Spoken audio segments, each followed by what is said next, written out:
The views and opinions expressed on this program do not reflect the company, owners, management, staff, clients, or partners.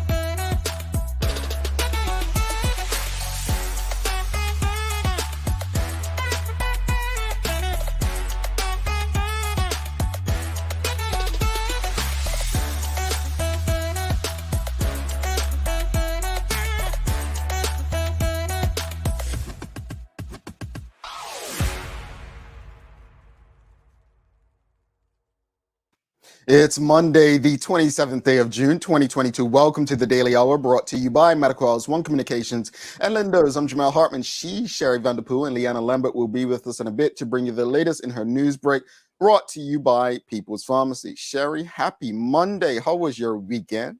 Happy Monday. My weekend was absolutely great. Of course, I was still celebrating my birthday. I was getting my flowers. I love sunflowers, just so you know.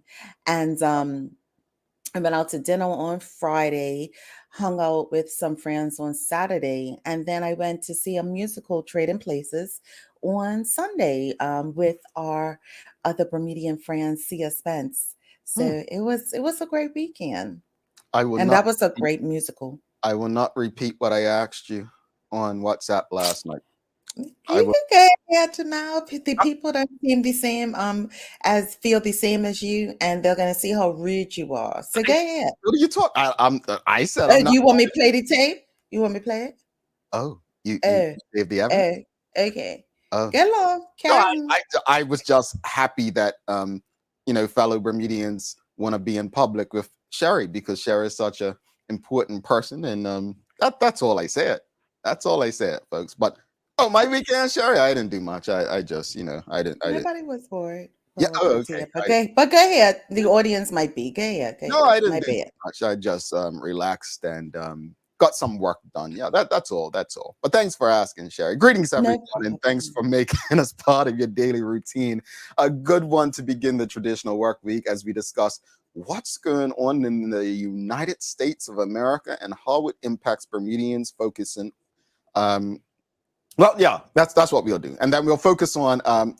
We had a question on our social media, on Facebook at least, asking, who do you believe the best candidate to challenge David Burt for leadership is? So we'll discuss that a bit later. The Daily Play is a Who Said It? So little question for Sherry about who is the author of a famous quote. Okay. Yeah. Good morning to you, Dwayne Nolan, and happy good Monday to you, David Michael. And Sam Cat plays this, but I don't want to talk to her no more. She saves this stuff. Receipts. Yeah. Receipts. She says, yes, Sherry has receipts. Get them. Morning, Sister Jamaica. So let's get to the conversation. So there was a ruling in the Supreme Court on Friday in the United States. And before we get into that, I just want to call out the hypocrisy. I like calling out hypocrisy. And folks, call out mine as well, because let me be clear. We are all hypocrites. I remember Teo saying that years ago, and it's like, what do you mean? Like people are like, what do you mean we're all hypocrites? We are. The difference is some people accept their hypocrisy and understand it. And some people accept that I once felt a certain way and I allowed myself to grow, evolve, and change. Right. Like some people years ago were against cannabis. Some people right now understand its benefits and pretty much believe it should be legalized. Some people were against same-sex marriage. Some people evolved and think, why am I getting in the way of other people's ability to love? So again, not all hypocrisy, I guess, is a bad thing, because again, it's like, I'll give you another example. discrimination versus legal discrimination.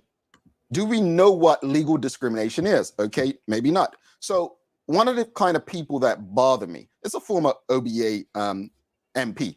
He used to always say, I'm against all forms of discrimination. And I used to say, shut up, literally. And this is the reason, because certain forms of discrimination are necessary. You may say, well, what is Jamal talking about? Okay. Discriminating against Sherry because she's a woman, I don't think that personally that's necessary or should be allowed.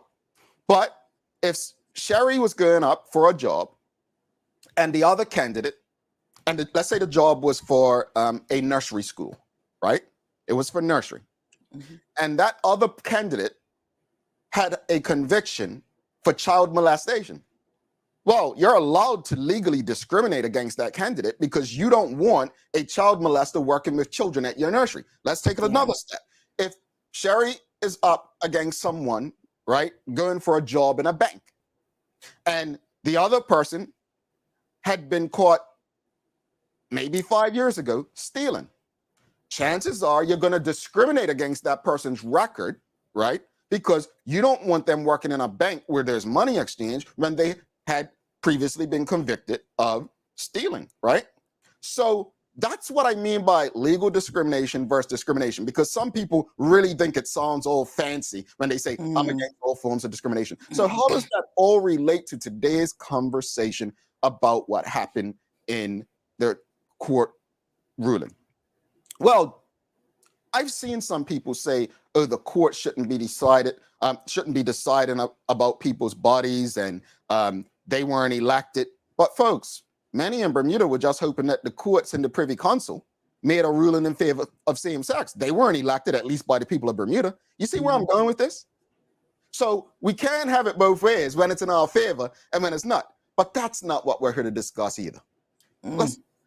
Now, what can Bermuda learn is the question. What can Bermuda learn from the Roe versus Wade decision in the United States? What can we learn? Well, for those who don't know,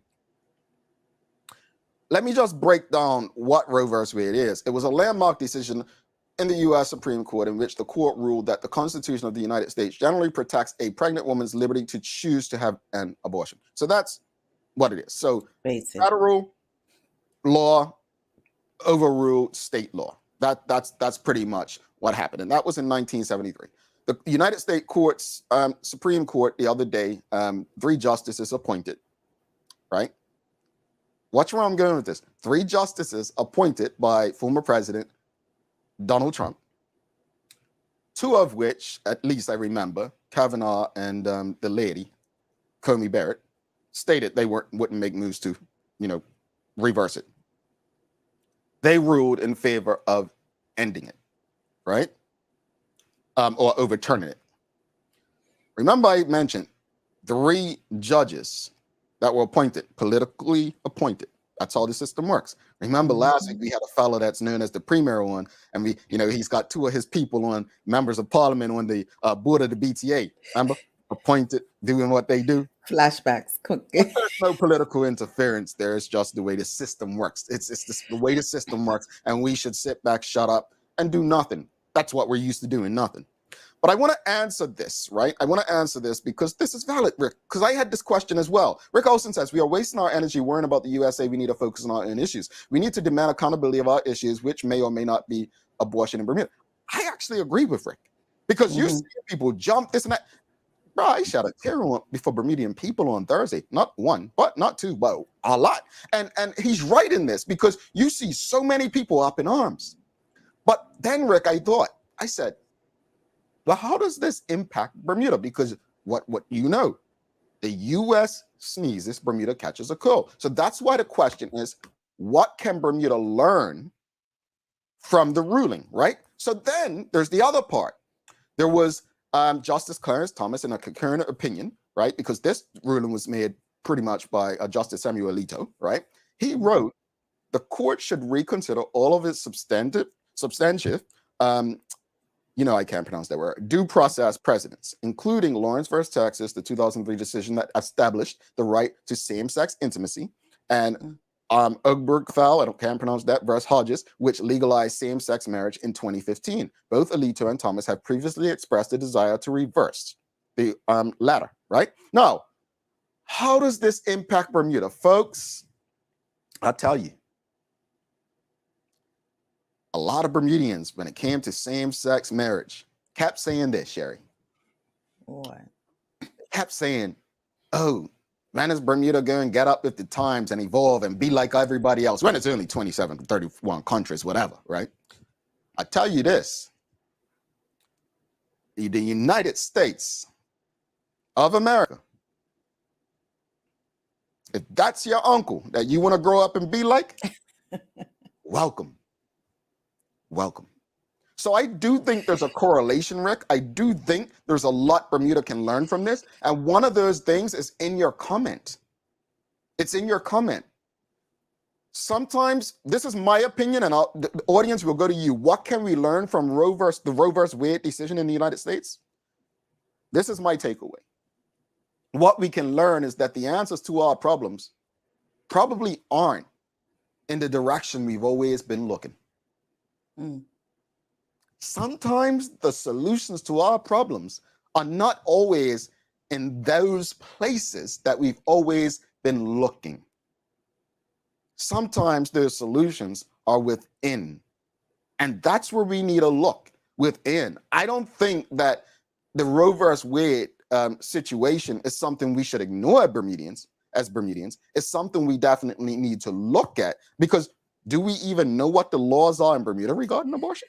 Well, this is what I was going to say. From my understanding, it was, and I think it still is a whole process that you have to go through. I don't think it's ever been where you can just show up and have this procedure done, from my understanding. I believe there's like 3 or 4 steps, a doctor, psychologist, and so forth. So I do believe that Bermuda has always taken precautions. I don't think that was always the case, though. And I think that that was something newly, and when I say newly, maybe in the last 10 to 20 years, possibly, that it's now been this process. But there was a time before, my understanding was everyone used to fly away. I And remember. so when you say what can we learn or how does it affect us, if our process changes and there's nowhere for you to go outside of Bermuda, which there are places, but differently if you can afford it, then there lies an issue. I did hear that some of these, I don't know if you heard it as well, Jamal, some of the companies are willing to foot the expense for people to have that right of choice to do what they want with their bodies if they couldn't do it within the states. But yeah, so that's the process, my understanding in Bermuda. I don't know if it's changed. And personally, I could say I have never been through the process, but I would like to have a choice if need be. You know, I want to go back to what you said about the companies that are offering to pay for their employees should they want to proceed elsewhere. And someone, I think it was Jamel Hill, she's a journalist, sports journalist in the United States. She said, well, I'd like to know how these same companies spend their money in donations. Because if your money is supporting the people who support these positions, then are you really part of the problem or the solution? I want to go to Kevin Recommends. I think this is a Bermudian. I think this may be Kevin Dallas, correct me if I'm wrong, but he's put on, I think this was Instagram, it was sent to me. There are no words for what's happening lately. Did you know that in Bermuda, only therapeutic abortion is legal? And in brackets, he's got rape, incest, where a woman's life is endangered or the child would not be viable. To get an abortion, you have to go before the hospital board and petition your case. If successful, it goes on your permanent mental health record. Now, this is according to Kevin Recommends. I think this is on Instagram. Now, if that's true, that is crazy. Not that I'm aware of. Yeah, I don't know if this is I don't think. I'm just repeating this, folks, but this would be crazy. Let's go to the audience, see what they're thinking. Let's go, Shikarina and Samcat, place for you, Sister Sherry. Now that those conservative Supreme Court judges are in place, it's even more important for people to vote in each state if they want their state to do one thing or another. It can impact Bermudians, especially if a woman was pregnant as a result of rape. Not to mention, there are medical conditions of which we need to get care overseas. They may require ending pregnancy. Now, that last part, Mhm. absolutely. I mean, I agree with the whole statement, but you know, we can't always we want to focus on if something traumatic happens, yes. But medically, I would say those things happen just as often. And what if something in Bermuda is not, we are not able to do so and we have to fly away? Then do we need to then look at which state this can possibly happen? Like Yeah. that's the sneezing and us catching the cold right there. Indeed.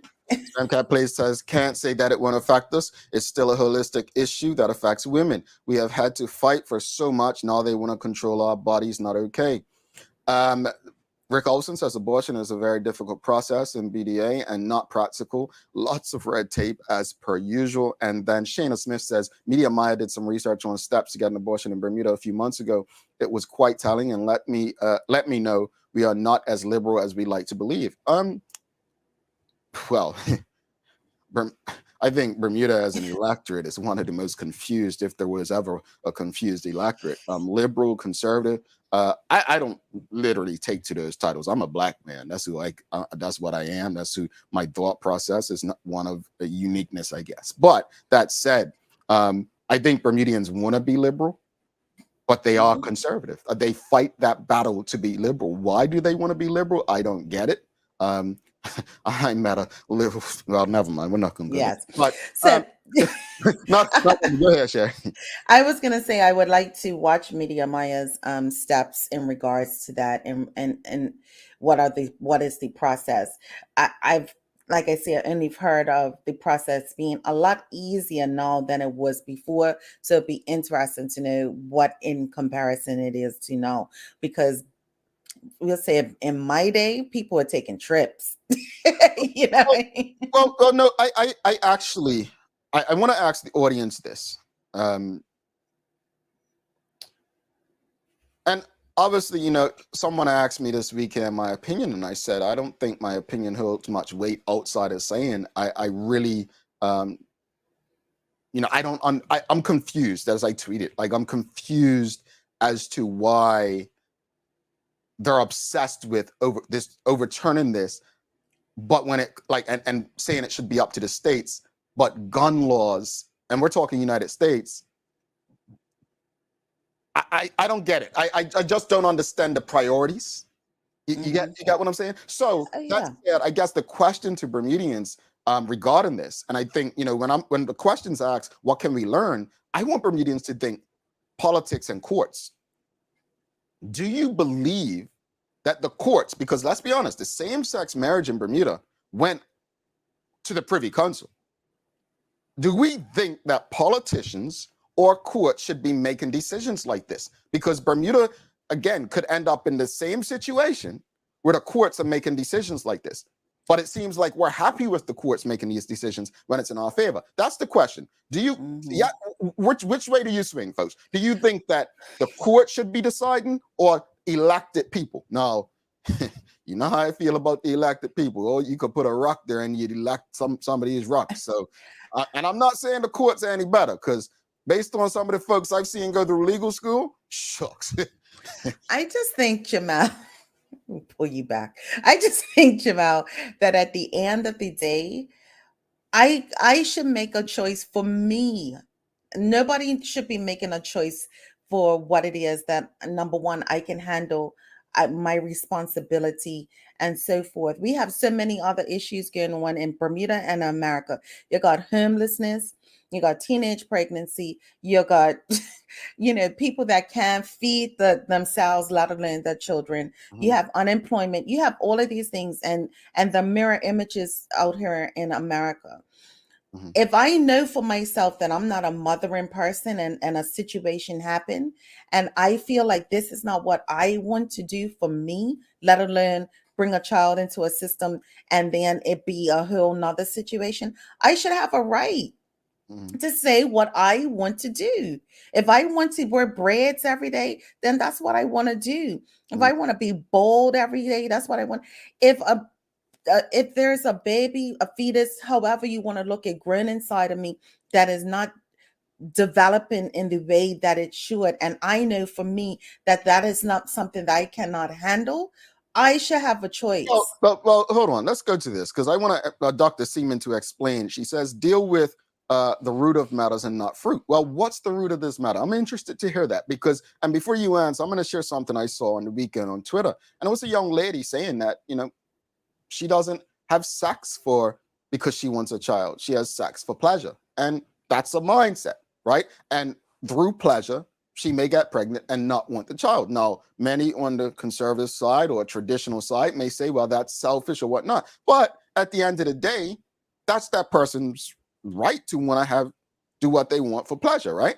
But again, Dr. Seaman says the root premarital sex. But in fairness, Dr. Seaman, not everyone wants to get married. Is sex still attached to marriage? Again, we what type of world we live in. We discussed it last week, Dr. Seaman. It's a different world. Not everyone wants to get married. I mean, if husbands like me, shucks, why would you want to? I'm joking. I'm a good guy. But I'm saying receipts. I'm just saying. We again, I get that, but not everyone wants to get married. No, I appreciate your thoughts, Dr. Seaman. I do, but I'm just saying more, as we discussed, in a more liberal kind of world, I think we're facing that people just don't want to get married and people want this pleasure. No, I'm not here to agree or disagree or tell people they're wrong. It's not my place. I'm just gonna question and learn more from everyone who answers this. Philip Trotz-Sherry. I think the only decision courts and politicians should be making are decisions that allow people to make decisions freely for themselves. Absolutely. I like this by Dr. Seaman, though. Prevent what you do not want. I get that right there. I agree with her as well. Premarital sex, absolutely. If you can ensure and lay that root in your family and your children, that's awesome. But those aren't always the situations. Some children don't have a choice in the matter.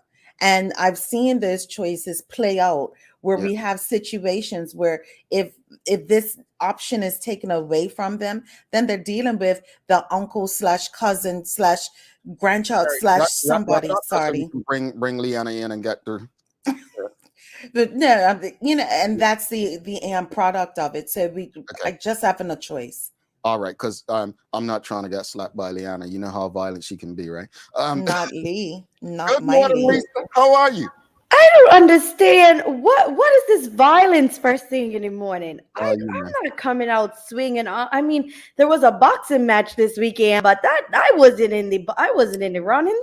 Yeah, I don't know, Lee. I don't know. Somebody in your stomach might be kicking and punching, and Yeah, there's a lot of that going on right now. and I attribute that to you, to the mom. I'll be like, oh, swinging at me. But Lee, look, you want in on this convo? Or you want to get straight to your news break? I'm enjoying the conversation, of course, and good morning to everyone that's out there. I was shocked this morning that this was overturned. And I'm listening to the comments and listening to the audience and whatnot, but I'm one of those that just believe that I should be able to have a say with what's done with my body. And I think it stops there. I should be able to make the proper decisions that happens to me, what's going on internally with me, or those decisions that affect my future. I'm pretty shocked that no one really touched on the question about the courts outside of Sam Cat Place, courts versus elected officials. And she says that when it comes to issues of the body, it shouldn't be at the federal level. No, it shouldn't. I agree with you, Sam Cat Place. I just feel like we are such a hypocritical people that when it's in our favor, we're all for the courts deciding. And then when it's not in our favor, we're all like the politicians should decide. And that's okay. But it's important, if we're going to be hypocritical, that we at least acknowledge our hypocrisy. That's my only thing. Lee, over to you. Let's do this. All right.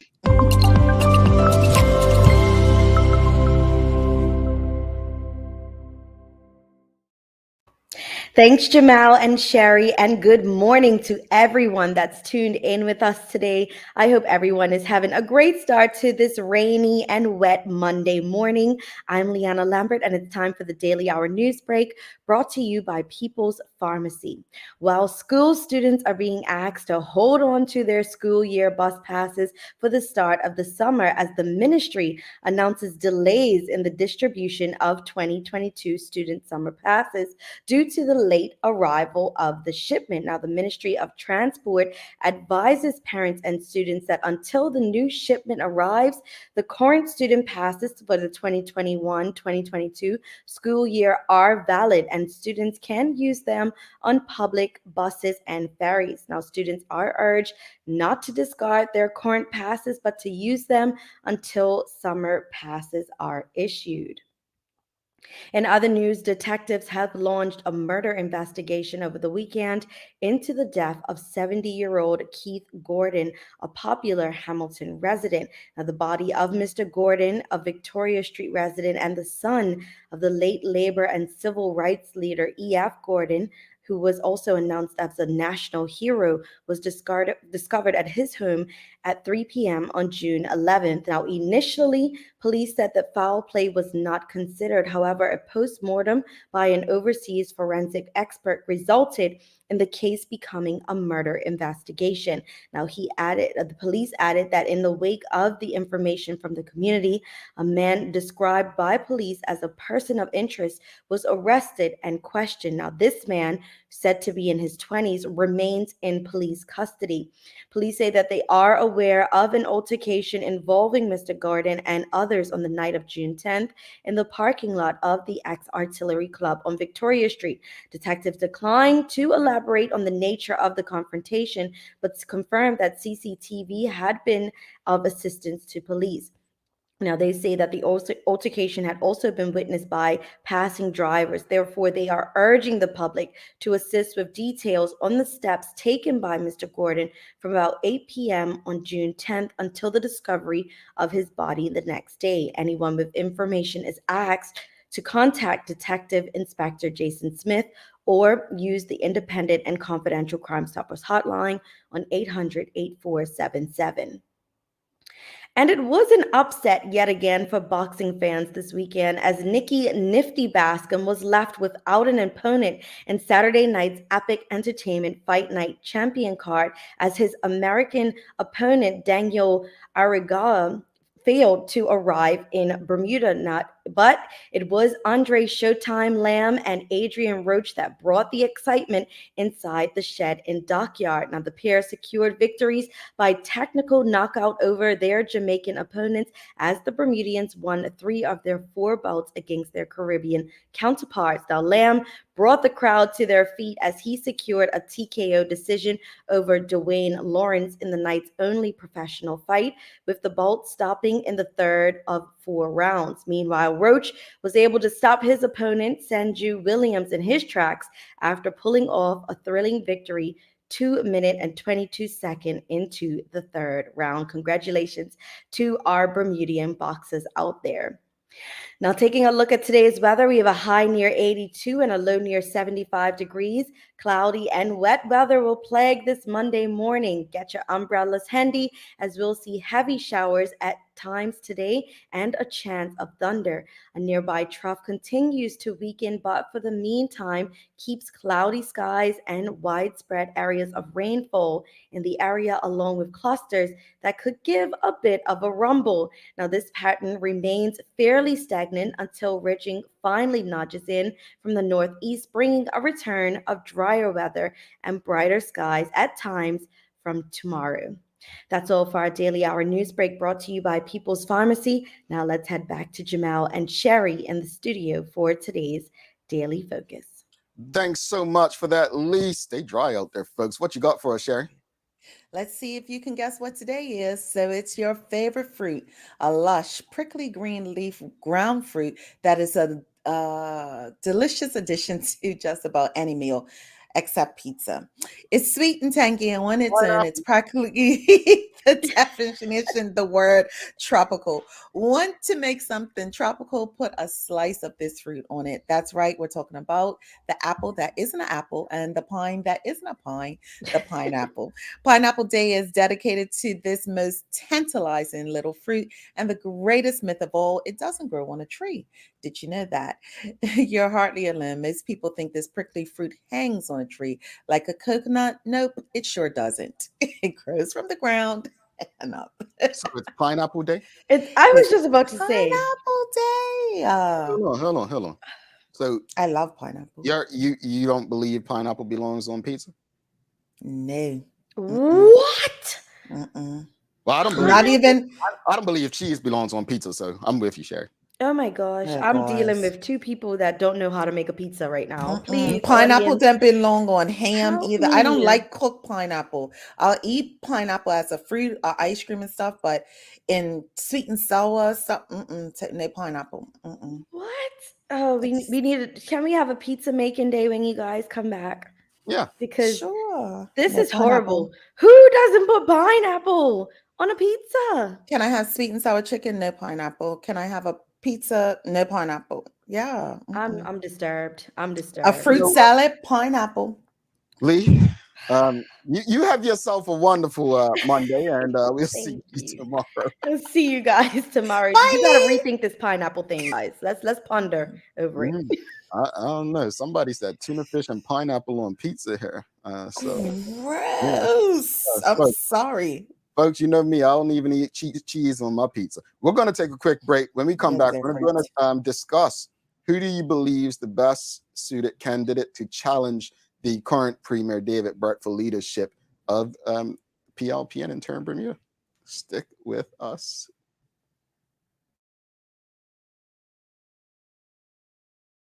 Let's face it, life can be a little wild, but shopping doesn't have to be.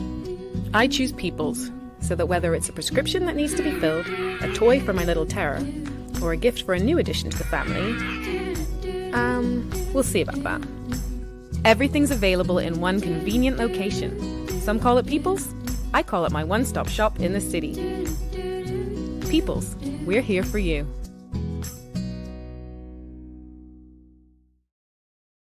Hi, I'm Karen, a nurse at the old folks home. These long hours used to kill my feet until my hairdresser told me about a great place to buy a pair of clogs. Medical House. Finally, relief. They also carry uniforms in bright, bold colors. And not to mention the support stockings. Karen, Miss Salter sped her bed again. Oh gosh, these days, I need all the support I can get. Medical House has relocated next to the Dendy Town Field, number 6 Bakery Lane, Pembroke. Just in time for the heat of summer, John Barrett & Son, Bermuda's leading beverage distributor, is bringing back an old favorite, White Rock Sparkling Beverages. Maybe the trademark rings a bell with you baby boomers. White Rock Ginger Ale with the little caricature of Psyche, a mythical fairy-like character on the label, stood tall among the products of the big corporations. White Rock is a 6th-generational old family business who will bring back some much-needed old-school refreshment this summer. Try White Rock Ginger Ale in a rainbow of flavors in bottles and cans. Lindo's, why go anyplace else? All right, welcome back to the big show. She's Sherry Vanderpool. I'm Jamel Hartman. It's the Daily Hour brought to you by Medical House, One Communications, Lindo's, and People's Pharmacy. If you haven't already, make sure you're subscribed on our website so you don't miss a chance for updates, prizes, promotions, and more. Also, if you're on the go and can't watch, that's okay. Download the BCG Radio app, available for both Android and Apple devices, and you can listen to us every single time we go live. All right, let's get to today's focus. We're talking about, obviously, there's a delegates conference coming up with the Bermuda Progressive Labor Party. The unfortunate part is that the way Bermuda system works is not as the Premier misled, unintentionally maybe. It's not a democratic process. A democratic process, in my opinion, would include the entire island being able to decide. Now, some may say the entire island does decide when they vote for a political party or a candidate in an election. But let's be honest. We don't decide who our leader is going to be. And due to that, the person who most Bermudians may like or prefer is probably not the person that's going to get the position, because the people inside internally make that decision. But the question of today, and the focus is, who do you believe? Who's the best candidate to challenge David Burt's leadership? Who do you believe? Now, on our Facebook page this weekend, we had the question up, and we gave three options. We gave A, Curtis Dickinson, the former finance minister. B, we gave Renee Ming, the former Minister of National Security. And then C, we had former National Security Minister Wayne Keynes. So those were the three. Now, obviously, we only put three, but there could be others. But who do you think is the best candidate to challenge David Burt's leadership? What are your thoughts, folks? Do you think there's anyone? And I am... Do you have a lot to say, Jamal? While you're pondering, I don't know everybody's portfolio. I'm gonna say that off the top of my head. But I do like the three that you put up there. I'm thinking Curtis Dickinson because we need finance, but then you have Renee Ming that we need national. So I don't know, and I don't know enough about the portfolio to kind of do a hard stance on who, and what we need and what else can they bring to the table other than what it is that they're in their seats. That makes sense. No. Whatever. What did the audience say? Such a hater. Sam Cat Place says, I chose Curtis Dickinson. It's not about making Bermuda look stupid with previous decisions Burt has made. It's about correcting them to move us forward. His mind is what we need at this present time. Here's my concern with Curtis Dickinson. I've never met Mr. Dickinson. I don't know Mr. Dickinson beyond seeing him in the news or, that's it. I just don't know him at all. But I will say this.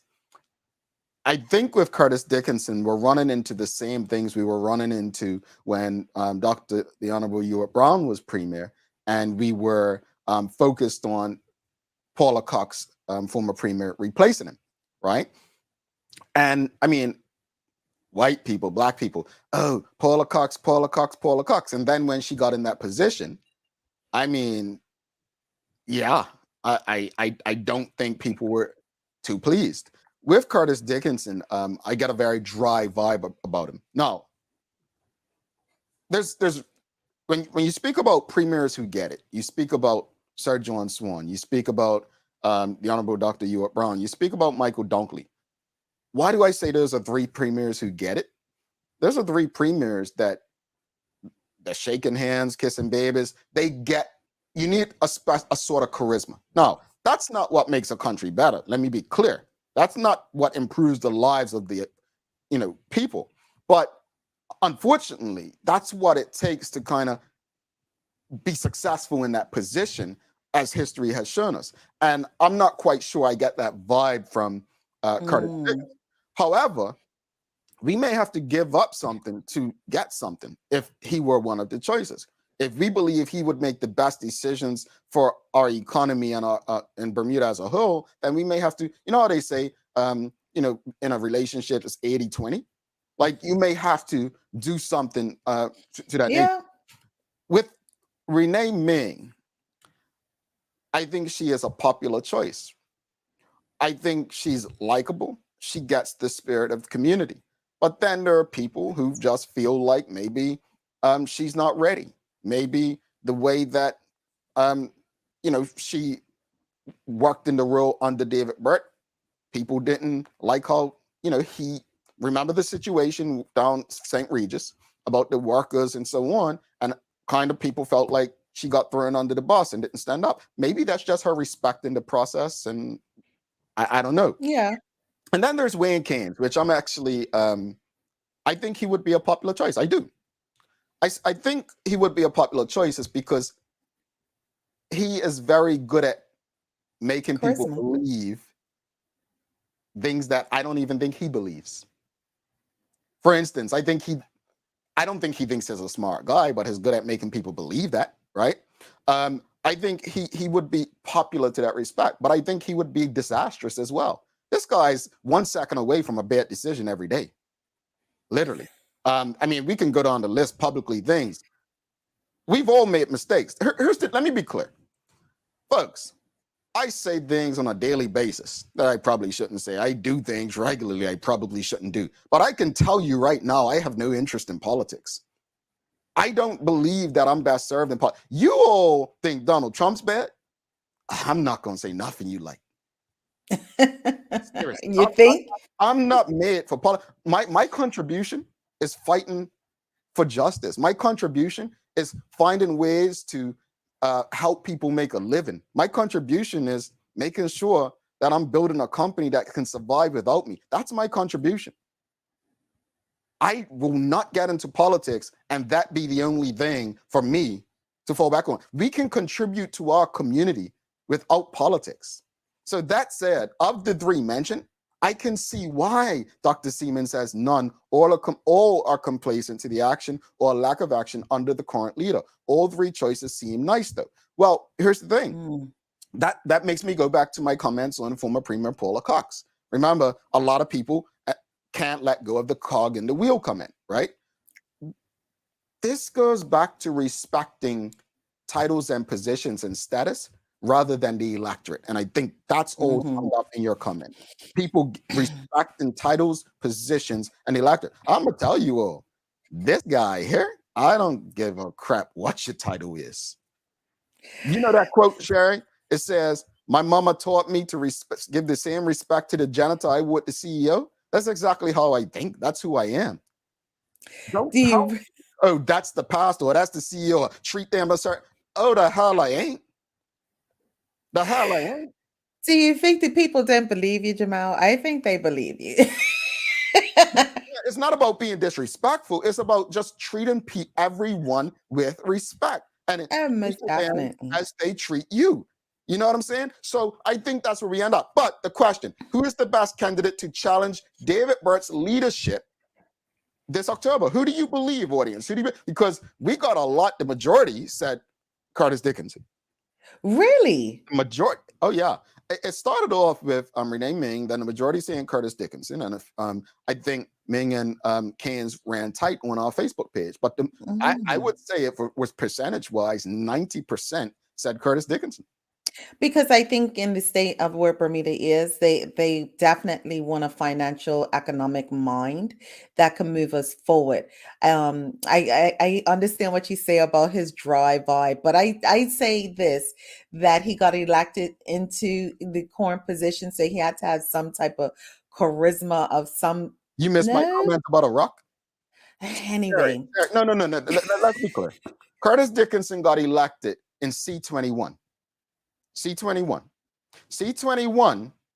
is where Ralph Commission got elected. Before him, Ashfield DeVent. Now, I'm not disrespecting any three of them, but if you ran a rock, you ever remember the story about a cat getting elected mayor of a small U.S. town? No, Jamal. A cat got elected as mayor in a small U.S. town, right? I can tell you, if someone in C21 ran a cat for the PLP, that cat would win. So I don't give much credit to certain areas. And this goes to OBA, UBP too, although that's whole shrinking. But if you put somebody in Tucker's Town for the UBP, OBA, I'm pretty sure if a cat against PLP, that cat's going to win it. So I don't put much weight in terms of people getting elected. Sorry, go ahead. Yeah, but is there? And that being said, again, Bermudians right now want to get out of this economic rut and want to move forward with figuring out how financially we're going to do. So I can understand that. I agree with you in regards to Remain Ming, in regards to her community base. So I'm still in between the two. I think I'm going with Curtis as well. Well, I think I got someone who said that someone reached out this weekend, said Dennis Lister, the father, would be the ones. And in my opinion, I'm like, he'd probably set us back 20 years. But I mean, I just take that from the way he talks in the house. I'm like, huh? Look, folks, if you know me, I don't do boy-man relationships, right? Like, what do I mean by that? Like, you're a grown man and another grown man's talking to you the way the Speaker of the House. Like, you all think I will get into politics allowing that? And I understand, David Burt said to me many years ago, Jamel, not all laws are bad, And I get that. But certain laws and rules, we could leave them in the 80s, bro. Yeah. I could not be a politician, sit in that house, because my opinions developed off of what we see. And based on how he carries himself as the speaker, I just don't see Bermuda moving forward in that respect. Now, there are people who've said to me, well, Jamel, I don't think they have the talent or anybody. I said, you got 30 people, 29 that are not premier, and you're telling me that you can't find someone? Well, that's a problem for the people of Bermuda. Because if you're electing people who you don't believe have the characteristics, the ability to run the country, that's on you.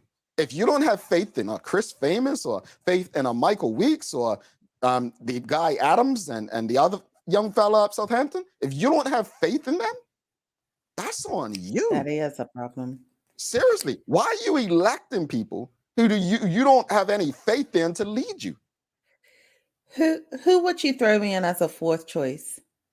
If we had to do four, who would be your fourth choice? The only person I've ever voted for that's currently elected is Michael Weeks. So I wouldn't have voted for Michael Weeks if I didn't have faith that he could lead Bermuda. Am I happy with him as an MP? Not necessarily. But if I'm a vote for you to be elected, I believe in you as a leader of the country. So I stand by who I voted for. Well, we're talking many years ago because, I don't vote anymore, right? But you don't vote? No, brother. Well, I don't vote. I can and I don't. I'm not. Look, I am that black. You're not going to guilt me into voting because my ancestors died for it. No, I don't vote. Whether I could or not right now, no, I don't vote. Bottom line. Roger Famous says a good topic we can discuss one day is what characteristics we in Bermuda should look for in leaders in general. Create the blueprint and then find the person. I think we did talk about this, Rosalind. Yeah, we've had that conversation a time. Characteristics. It's interesting because I just mentioned 3 people in C21 Ashfield event: Ralph Commission and Curtis Dickinson, and I said that we can put a cat there. And I don't know what characteristics the cat would have, but and I don't like holding people's past against them. I don't, because look, we're human beings. We make mistakes. Some of the mistakes we meant, some things we live to regret. So I don't want to sit here and hold what Ralph Commission's passed against them. I'm not interested in that, right? But it certainly does make us think, like, what are the characteristics that we're looking for in those people to lead us? Humility? I don't know. Transparency. Where do we stand? Where do they stand on social issues? Most financial mind people are not the best at social issues, and I think this is what Jamal's possibly saying. Well, that's the thing. I mean, when you're thinking about financial people, and that's again a lot of people. The majority of the audience was people who responded to the post were saying Curtis Dickinson, and I'm like, once Curtis Dickinson becomes your premier and starts making cuts, right? Let's say he cuts the civil service. All of a sudden, he's going to be public enemy number 1 because you're going to be like, well, what about the social issues? What about this? What about that? I'm not saying that's what he would do, folks. Right. If he were to, we're talking a financial mind, right? If he were to do something like that, overnight, you would think he was the worst thing since sliced bread. Not the best, but the worst. But, but that's what your party's supposed to do to help balance it out. Supposed to, correct? To kind of balance out those thought processes and those decisions that are made. Supposed to. Well, so, that's a good point, Sherry. It's pro con. Like, do we finances here, social down? Like, how are we going to balance it? Yeah. And that would be, and that would be probably where a good duo with he and Renee Ming can hope would be a good balance in that within decision making. I'm surprised no one said the deputy premier. Well, do we even know who the deputy premier is? No one said the deputy premier, which is Walter Robin. Interesting. I was going to say Walter. I thought so. Mark Arthur C. Phillips says, in my humble opinion, Curtis Dickinson would be a great choice because of the very challenging economic times we are presently in. Renee Ming would good choice as well. Talent TJ Clark says, but if a financial mind were to take over and make cuts, he would have thought of alternatives to not leave the people in hardships. We would hope. One would hope. Okay, people know it's Robin, the deputy premier. Talent TJ Clark says he or she would think of alternatives to recoup funds lost. One would hope. But it's that balance, striking that balance between getting Bermuda out of its financial mess and making sure that we don't create even more social issues. And understanding it would take a minute for that to happen, because us, Carter's getting there, today, and we want things fixed tomorrow. And the minute that he gets in there or does something and takes 6 months, and I'm exaggerating, then we all got a problem. Hey, he ain't doing. It's that for me. I have a question for it's Michaela or Mikhail Smith. Sorry if I'm getting it wrong. But you say Curtis Dickinson hands down. Why Curtis Dickinson? And then you say Keynes for deputy, professionalism, and community. What professionalism, what community? I just want to understand real quickly. And then you ask, why is Renee Ming an option? Why is Wayne Keynes an option? Explain. I want to understand your thinking. With your passionate eyes. Yeah, no, seriously, because again, it's easy to say yes, no, right? It's easy to say this person. I explain every time I give a suggestion or a solution, I explain why. I'm just interested to know why Curtis Dickinson from people. And I think some of the answers we already know is based on our economic situation, people have the confidence he can lead us out of it, right? So, okay, understood. And then Wayne Keynes, the professionalism, have you not seen his track record? Community? What community? Look, I'm not here to disrespect this guy. He does a good enough job on his own, seriously.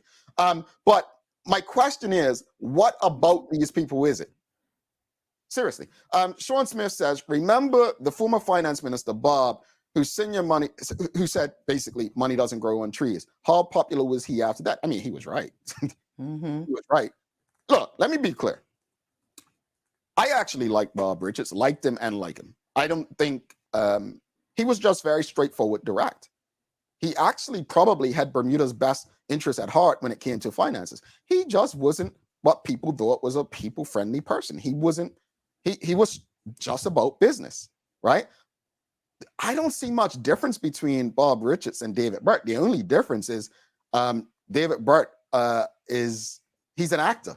Right, so he'll get out and and do all that stuff, especially if it's got a little something in him. But I'm just saying, that's the only difference. But I don't see much difference between David Burt and Bob Richards in many respects. Bob Richards used to say, people used to say, "Oh, all he says is we don't get it."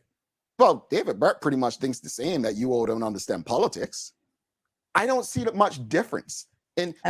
The only difference is one's in the PLP, hijacked the PLP with his buddies, right? And the other was in another party. I thought you were going to say Curtis and Bob were similar. Yeah, I do think I do think they're similar. I think that's the point you're making. I was just using David Burt because he's the premier, but no, I think they are. I think probably Curtis Dickinson would tell you that. Sam Cat Place says definitely not deputy, Lord no, and I think she's referring to the Keynes guy. Michaela Smith said Curtis Dickinson because he is the same all the way and because of his financial the same like Bob Richards that offended the majority of the people. I'm just trying to make sense of it. Your opinion, but I think his financial background is what people want a better financial economy. Yeah, they do, and that is throughout the island. On the economy, first, social issues will improve. I don't disagree with you, Talent. I don't disagree because chances are you'll have more. Look, Craig Kennener, I always say this, right? Leading up to the 2020 election, remember what he said. The best social programs are jobs. All this charity and backpacks and stuff, that's not creating. Let me tell you, and I'm gonna do a show on Jamal Hartman Unfiltered about this charity versus empowerment. Folks, giving people bags of groceries, giving people free backpacks is not empowerment, and it's not helping. Well, yes, it is defeating them. No. What's the old saying? Tell them, Sherry, about teaching a man to fish first giving him. Mm-hmm. You give that person that fish, they're done with it. Now they need another fish. You teach that person to fish, they catch their and they go back and get more on their own. They're not relying on you.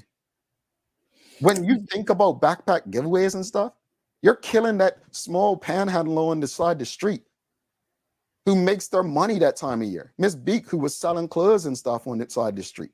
Mm-hmm. You're taking away from jobs that companies like People's Pharmacy could hire people, right?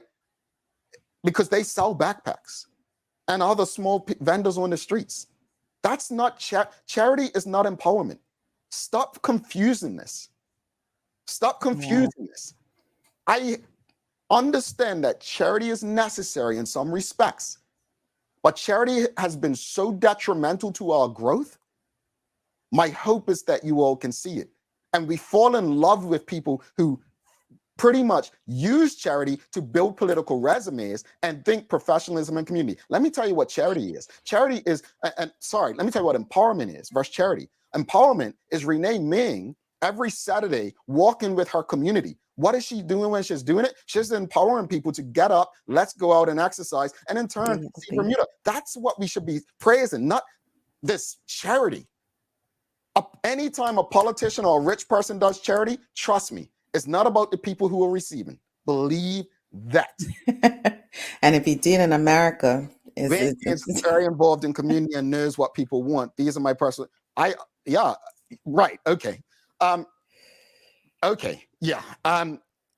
thought he was helping a community at what? Mikhail Smith says, I thought he was helping a community that wasn't able to purchase these items for themselves. Charity is not empowerment, but necessary. So, I can't explain it anymore. Let's move on. Yeah. I can't explain it, folks. If it's one thing I want to do, and sure I do, is my actions are not just through this mic. Creating jobs for people, fighting against bad laws for people, and being able to empower people is not about building my resume. Let me just share, and I'm not trying to make this about me, but let me share something. No one will ever know, well, they will now, right? I was a Big Brother mentor. No one will ever know that I've received awards for my community service. No one will ever know that when I was coaching, I gave back the salary they paid me because this was community for me. The reason I'm sharing that right now is it doesn't go on my resume or any of that stuff. This is because I'm not doing it for that. When I do something, it's not for everybody else to know that I'm doing it. It's for the people who are benefiting from it. And if they choose to share it, that's on them. There's no cameras, there's no video, none of that stuff. Because I do this stuff because of what I was taught in my family. Mm-hmm. And people don't understand the difference between that. We go through what we're going through right now, but if we teach everyone to garden quite well, nobody goes into a whole stressful situation when the boat is stuck in the middle of the ocean. Why? Because we've learned to garden, and we could go to our community garden and pick fruits and vegetables for ourselves. It's a whole trickle down effect that we just don't understand. You send someone to school, or you teach them something so that they can then be sustained. But what you do with a lot of community events is set people up just to sit and wait every year for these things to do. And then what?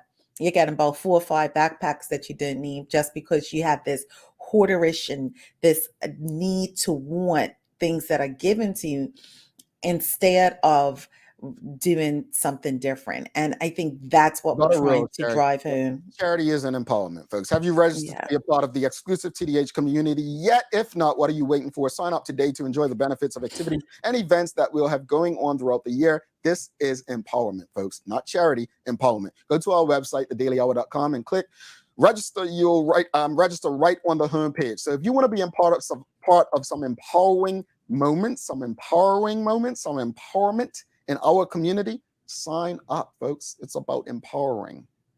not charity. We're going to take a quick break. Daily Play. Want to do a giveaway today, Sherry? I do. We're going to do a giveaway too. Sherry says a giveaway. So we'll give you the hashtag. We'll come back, wrap it up, give Daily Play as well. Stick with us. A lot happens around your home. That is why at One Communications, we have introduced affordable security and video monitoring, because everyone should be able to afford to protect their family. Anytime, from anywhere, One Home Security keeps you connected and puts security in your hands with an easy-to-use smartphone app to control everything. Home security is important to keep you and your family safe. Motion-activated cameras around your home and security monitoring within create a complete security system providing protection both inside and outside your home. Professional monitoring means that there's someone on call with 24/7 protection to notify the authorities and help keep you and your loved ones safe.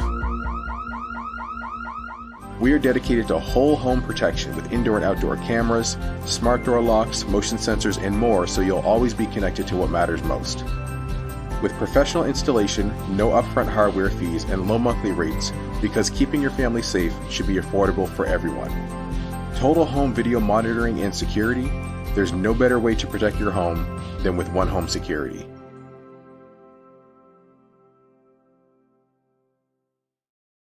Alrighty, welcome back to the big show. It's time for the Daily Play, brought to you by Heineken 0.0, great taste, no alcohol. Thanks again to One Communications, Medical, Lindos, and People's Pharmacy. Sherry, are you ready? Yeah, let's go. All right, here we go, folks. Help her out. Time for the Daily Play. Let's go. Quote, so who said it? In the end, we will remember not the words of our enemies, but the silence of our friends. End quote. It's either Malcolm X or Martin Luther King. I feel like it's Malcolm X. No? Marcus Garvey. Is it a man? You got to choose one. Oh. Martin Luther King. All right. She got it. Can't be like, you don't click more than one answer on multiple choice. You got to choose one. What's wrong with you? And it's usually a button that says all the above or something. Yeah, whatever. Hashtag the Daily Hour for today's giveaway, folks. Hashtag the Daily Hour. Sherry, any final thoughts on today's discussion and Daily Focus? Not really, Jamal. To be honest, it's just can we just have decisions that are in the best interest of the people? And I think that goes across the board. Can we just have decisions that are made with others in mind, and we being the people that those decisions are made for, and not for some other agenda? I don't do that non-transparency or that stuff in the background. It just irks me. Sorry. No, I get you. From a discussion perspective, I think Bermuda has a lot of issues of its own. I think we need to focus on what's going on in Bermuda, but we need to use the U.S. to learn what not to do. I think that we can't allow decisions that are not in the best interest of anyone, not just the majority, but even those in the minority. But it's people with disabilities, women, anyone. And we have to hold people accountable. As far as the best candidate, I hate to say this, but regardless of who the next leader is, if there's a next one coming up, it's on the people of Bermuda to demand better. Because whether it's David Burt, Walter Raban, Curtis Dickinson, Renee Ming, the Keynes guy, whoever, the people need to do a better job of holding their government accountable. So this is not about the leader. This is about the people of Bermuda demanding better. Mm-hmm. Let's do the giveaway. Let me just answer this. Mikhail Smith says, how many people can do this on island? I don't know what she's referring to, but let me say this much. There's a quote I often say, and it says, grow beyond your environment.